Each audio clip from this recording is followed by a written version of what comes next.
Hill, Okay. between Ballybricken and the Quay. And tell us about growing up. It was every part of the city, in my opinion, to grow up in, because in them days there was very little traffic, and we were very, very close to what was commonly called the jail. Now, the jail, as you probably know from other conversations, was originally a Waterford jail, but it became derelict after a fall there, I think back in the late 40s. So it was a playground. Everything from climbing, show jumping, kicking a football around. We even had Everglades there as well. There's a marvellous place to grow up in. So you're away from the beaten track, you're away from cars and traffic and all that. Your parents knew exactly where you were if you needed for any particular reason.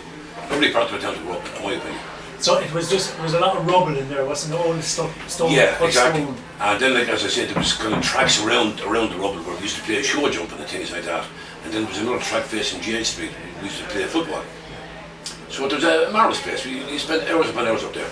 And would you be in any particular gang? Would it be like the Thomas Street gang? Would it be the Jail Street gang? It was more of an amalgamation, Ollie. Like, we never got into the gang culture that you get in the States, shall we say. We were all just more or less from the one area.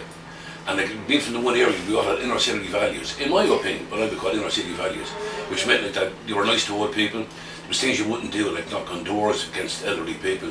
There was things that you would do messages for elderly people and neighbours and all that. So you don't get that in the States. It's more of a kind of a herd mentality in the States, whereas we were more kind of a group. There is a difference. Okay. And what kind of? I mean, I know you mentioned the games up in the jail. What other games did you play when you were a child? Well, I got told about things like Chinese on the footpaths. I don't know if you can remember or not, but on footpaths they'd have a little water valve kind of thing going into a house, and that was ideal for a big Chinese to fit into. So you had to be fairly crafty to be able to manoeuvre it properly with your tongue.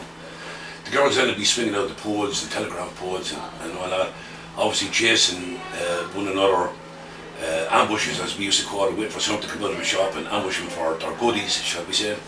What a harmless one. Nobody ever got hurt, except our pride. And what about things like, would it be skipping be more for girls and all that kind of stuff? Yeah, we were kind of macho kids like that, but skipping was the domain of girls only. Only. And you